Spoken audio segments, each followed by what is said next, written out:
안녕하세요. 저는 경남 창원시에 살고 있는 30대 중반의 여자입니다. 저는 창원에서 태어나고 자랐습니다. 부모님과 저, 그리고 여동생 이렇게 네 식구였어요. 그런데 아버지께서 제가 대학생 때 돌아가셨답니다. 그 당시 아버지는 50대 초반이었고 한창인 나이였는데 너무도 갑작스럽게 심장마비로 생을 달리하셨답니다. 그것이 사랑하는 사람을 잃은 첫 번째 사건이었습니다. 어렸을 적부터 어머니가 반찬 가게를 하셔서 경제적인 문제는 없었습니다. 하나뿐인 여동생은 저랑 외모는 닮았는데 성격은 정반대랍니다. 저는 내성적이고 조용한 성격이고 동생은 외향적이고 쾌활한 성격이에요. 저는 5년 전에 결혼을 하고 1년 전에 이혼을 하였습니다. 남편을 만난 이후 5년간 드라마틱한 삶을 살았네요. 평생 동안 경험해 볼까 말까 할 가장 믿었던 사람의 배신과 이별, 그리고 상상도 못할 고통을 몽땅 느껴보았으니까요. 이제 저희 기막힌 사연 시작하겠습니다. 창원은 대기업이 많은데 제가 다니는 회사는 대기업은 아니지만 대기업에 납품하는 협력사로 중견기업쯤 되는 회사입니다. 대기업이 해외 진출을 하면 동반 진출도 해야 하고요. 그래서 해외 법인도 3개 공장이나 됩니다. 중국의 소주 공장, 도문 공장, 베트남의 하이폰 공장 이렇게요. 저는 대학을 회계학과를 나와서 회계팀에 근무하고 있습니다. 해외 자회사가 있어서 반기별로 회계감사를 다녀야 해서 해외 출장이 잦은 편이었습니다. 결혼 전에는 해외 출장이 즐거움이었는데 결혼을 하고 나니 그것도 애가 있다 보니 해외 출장이 골치덩이가 되었습니다. 남편은 공무원이라 그런지 일반 회사의 업무를 그리 잘 이해하지는 못했습니다. 그래서 놀러 가는 것도 아니고 일하러 가는데 항상 미안한 마음으로 해외 출장을 다녀와야 했습니다. 결혼 3년 만에 아들 동화를 낳고 출산 휴가를 마치고 회사 복귀를 해야 하는데 마땅히 아이를 맡길 곳이 없었습니다. 아이를 낳자마자 출생신고하고 어린이집 입소대기 신청을 했는데 대기 인원이 많아서 생후 10개월 정도 되었을 때 어린이집에 들어갈 수 있었습니다. 그동안에 친정엄마가 반찬 가게를 직원을 두고 운영하면서 저희 동화를 돌봐주셨답니다. 그러던 어느 날이었어요. 정기 회계감사가 있어서 제가 베트남으로 해외 출장을 가게 되었습니다. 베트남은 하노이에 있는 노이바이 국제공항에 내려서 하이폰까지 서너 시간이 걸려서 이동하는 데만 하루가 훌쩍 지나갔습니다. 그래서 중국은 3에서 4일이면 되는데 베트남은 보통 그 주 평일 5일을 출장으로만 보내야 할 때가 많았습니다. 이번에도 4박 5일 일정으로 출장을 갔습니다. 엄마한테 동화를 부탁하고 제가 없을 일주일 동안 남편의 식사가 걱정이 되어 늘 그렇듯이 엄마한테 반찬을 부탁했습니다. 엄마 나 월요일부터 베트남 출장 가니까 동화 아빠 먹을 반찬 좀 챙겨주세요. 그래, 알았다. 이제 애도 있는데 출장은 다른 사람이 가면 안 되니? 엄마, 그게 내 업무라서 그래요. 그래, 고은아 잘 다녀와. 나는 동화 본다고 바쁘니까 여운이 보고 반찬 갖다 나르라고 해야겠네. 엄마 고마워요. 올 때 화장품 사올게. 다른 거 필요한 건 없어요? 없어. 그 전에 사준 것도 아직 쓰고 있는데 또 무슨 화장품이야. 그냥 와. 조금이라도 아껴서 모아놔야 애 키울 때 보탬이 되지. 애 키우는데 돈이 얼마나 많이 드는 줄 알아? 요즘에는 더 많이 들 거야. 차곡차곡 모아놔. 아, 엄마는 그래도 쓸 때는 좀 써야지요. 그럼 너희 시어머니 거나 좀 챙겨드려라. 엄마 알았어요. 미리 알렸는데 일요일이 되어 남편에게도 한 번 더 얘기하였습니다. 여보, 내일부터 베트남으로 출장 가니까 식사 잘 챙겨 먹어요. 엄마한테 반찬 부탁했으니까 알아서 챙겨주실 거야. 그럼 금요일 날 봐. 그래, 잘 다녀와. 남편은 익숙한 듯이 저희 부재를 받아들였습니다. 드디어 금요일이 되어 출장을 마치고 집으로 갔습니다. 친정에 먼저 들려 친정엄마에게. 엄마 별일 없었어? 응, 동화 잘 놀고 잘 먹고 그랬지. 너는 잘 다녀오고? 응, 별일 없이 잘 다녀왔어. 동화 아빠 반찬은 잘 챙겨줬어요? 응, 여운이 시켜서 갖다 주라 했어. 아고고 동화야. 엄마 왔어. 어서 우리 집으로 가자. 베트남에서 가장 보고 싶었던 사람은 28년을 고이 키워준 엄마가 아니라 제 뱃속에 10달을 품고 있었던 아들 동화였습니다.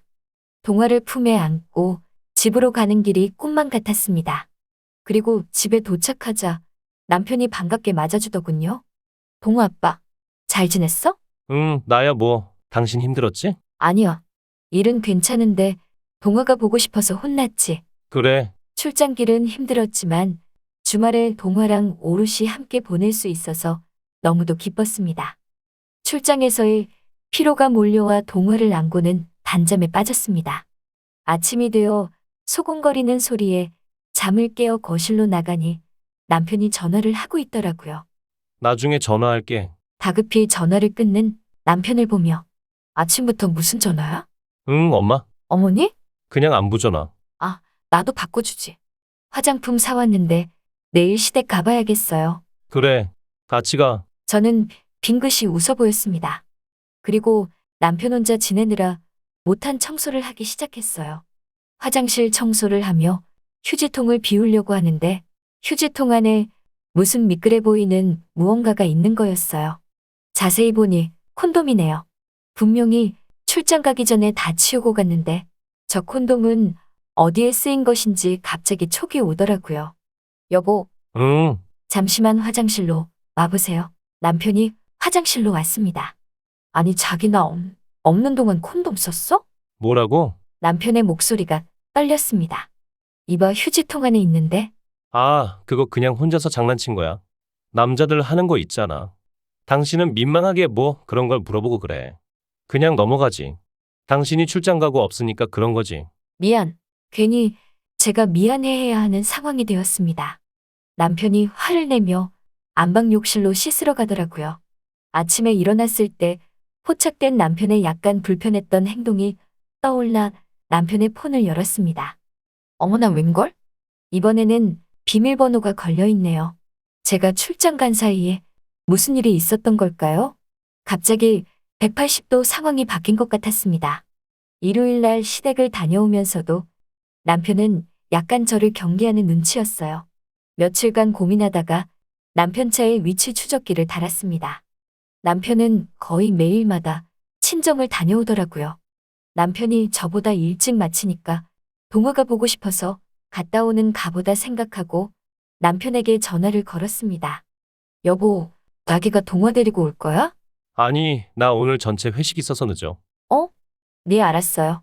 어찌된 일일까요? 엄마에게 전화를 걸었습니다. 엄마, 오늘 동화 아빠 다녀갔어요? 아니, 그럼 어제는 왔다 갔어요? 무슨 소리야.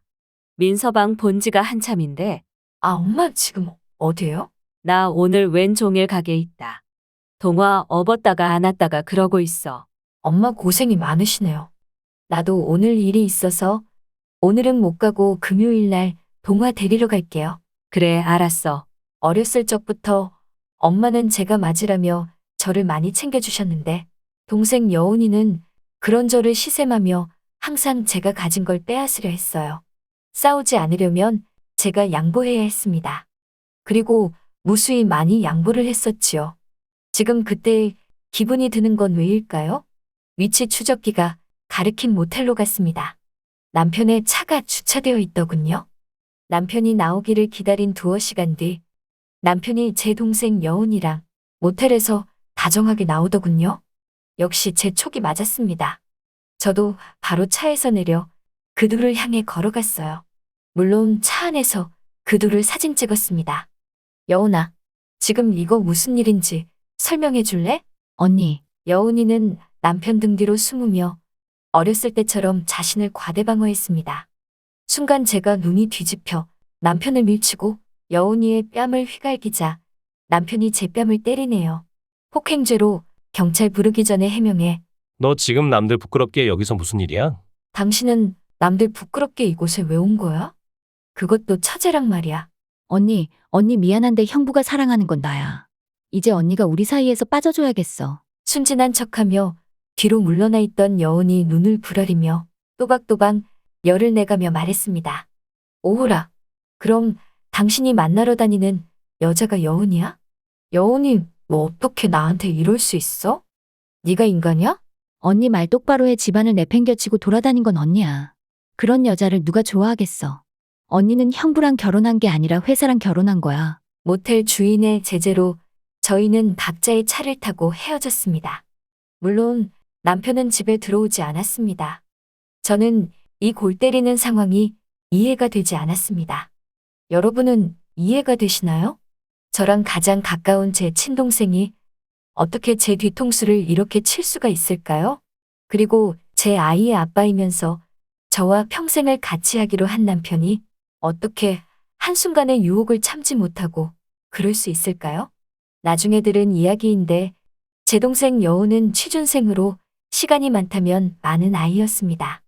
제가 출장 갈 때마다 엄마 심부름으로 저희 집을 드나들면서 형부랑 계속 마주쳤고 저랑 성격은 틀리나 남자 성향이 비슷했는지 형부를 좋아하게 되었다고 하네요.